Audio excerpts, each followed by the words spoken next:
Come on, you old dog. You finally added all the rest of the decorations. I'll take all of them. Oh, yes, well, that's absolutely fine. That'll be 87 million Lazurite jewels, please. Sorry, how many? You can't be serious.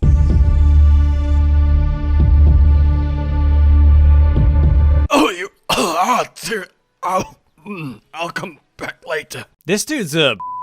So, you might have noticed while playing Rise 2.0 that these new jewels required for the new decorations are quite important, and you need a lot of them. Fortunately for us, there are different ways to get your hands on many Lazurite jewels in fast times, and seemingly the best at this time would be the Apex monsters, who can net you up to at least 7 Lazurite jewels from just one hunt. Now, what if I told you that it's also possible to get that in like 5 or 6 minutes? Yeah, suddenly that Lazurite problem isn't as daunting. So, welcome back to Rage Gaming. My name is Holo, and this is our Lazurite jewel farming guide. I speculated at the launch of Rise 2.0 that Apex monsters might actually be the best option for these jewels, but little did I know at the time just how right I was. You see, Apex Arzuros can net you lots of Lazurite and quickly, since it is the easiest and of course weakest of the new Apex regular hunts. The amount you get per run will vary. So far, the best case that I've seen has been 7 from just one hunt in the case of my lucky friend Lima, while my best has been 5 in one run, but I've actually had this many times, rather than it be a rare occurrence. Unfortunately, if your luck is super bad, you can get only 1 Lazurite jewel on a run,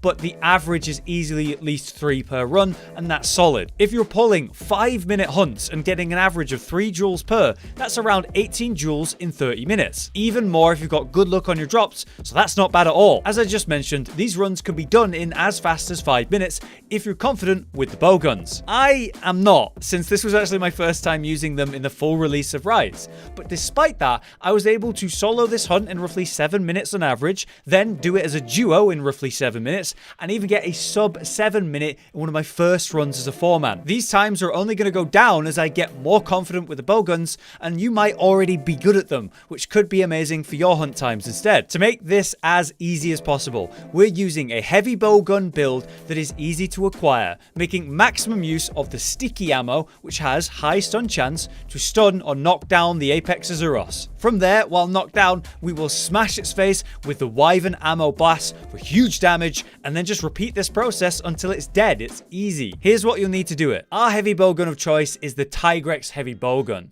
This comes with the sticky effect rampage skill, and of course the power barrel mod to make the most value of these big hits and sticky shots. This heavy bowgun is perfect due to the sticky ammo, the Wyvern fire, and the high raw damage despite that minus 10% affinity. The key here is that minus 10% affinity means nothing because it doesn't actually affect sticky ammo or Wyvern fire. With our weapon of choice set, the armor you're going to need is Baroth helmet, Reneplos chest and braces, the Anjanath waist, and Hunter's legs. This provides ample decoration slots to fill out the build and get us rolling with the right skills for this build. In my case, I'm using a talisman with 2 slugger on it, and it comes with a 2 and a 1 decoration slot. Slugger is for that all-important KO build-up, and you'll need those last 2 and 1 decoration slots for the build itself. So if you don't have a suitable slugger talisman, swap it out for a talisman that has one of the decoration skills I'm about to mention. As long as it's got at least a 2 and a 1 decoration slot, you should be good to go. For our decorations, you want 3 absorbers to reduce our recoil,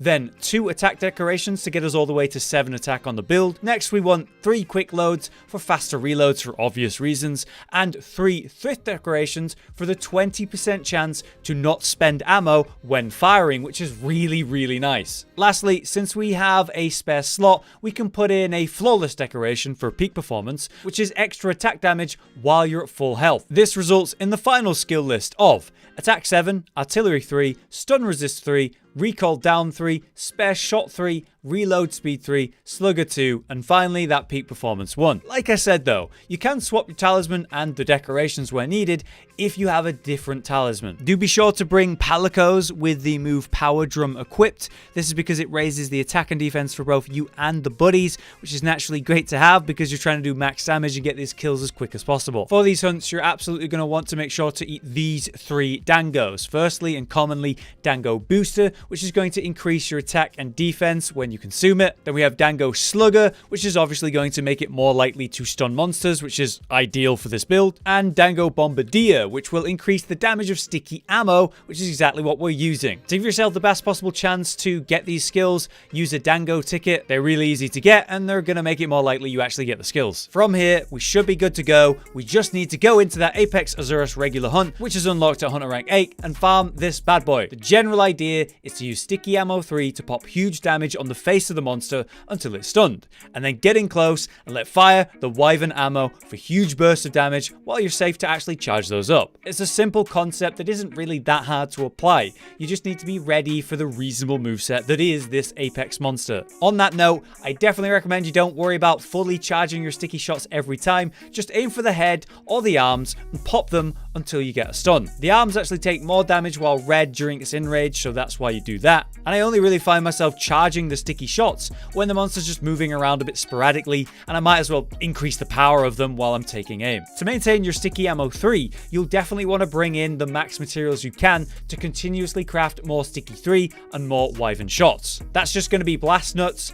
Dragon Strike Nuts, and Gunpowder 3. I like to set up my radial wheel to have quick crafts of the sticky ammo types and the Wyvern ammo to instantly have more whenever I'm running low. To deal with Apex Arzuros, I use these switch skills. Firstly, Tackle, which provides hyper armor and a way to avoid being comboed in a bad situation.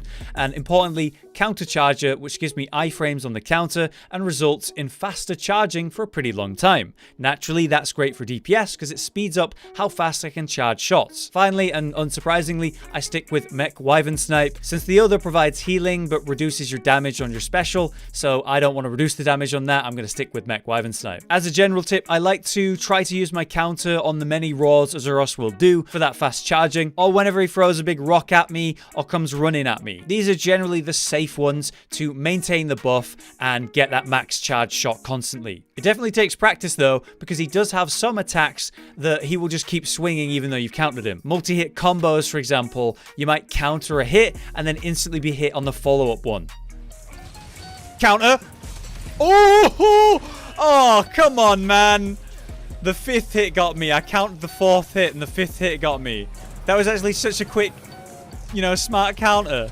In this case, it might be better for you to use your default Silkbind, which lets you slide around for evasive movement and is absolutely wonderful in general as a slow heavy bowgun user. If you do go for this hunt in a group, I would recommend you actually drop one of the decorations I listed for a flinch-free decoration in a 1 slot, because my god, you cannot get off a Wyvern fire without being staggered by others if you don't. One great thing about this hunt is how commonly you'll also get silver and golden eggs as part of the reward of doing the hunt, netting you a nice 10 or 20,000 chunk of zenny often. I managed to make about 150,000 while farming for like an hour, which was a nice bonus. And lastly, I do want to say, if you can get yourself a 5-minute hunt or even less with other weapons or other builds, go for it, man. That's the goal. This is just an easy way for us to achieve this. But that's the build, that's the strat. With proper use and good gameplay, you could easily pull a sub 5-minute run if I, as a totally new heavy bowgun user, can do it in 7 right now. With good drops, I can see upwards of 20 plus Lazurite jewels in 30 minutes,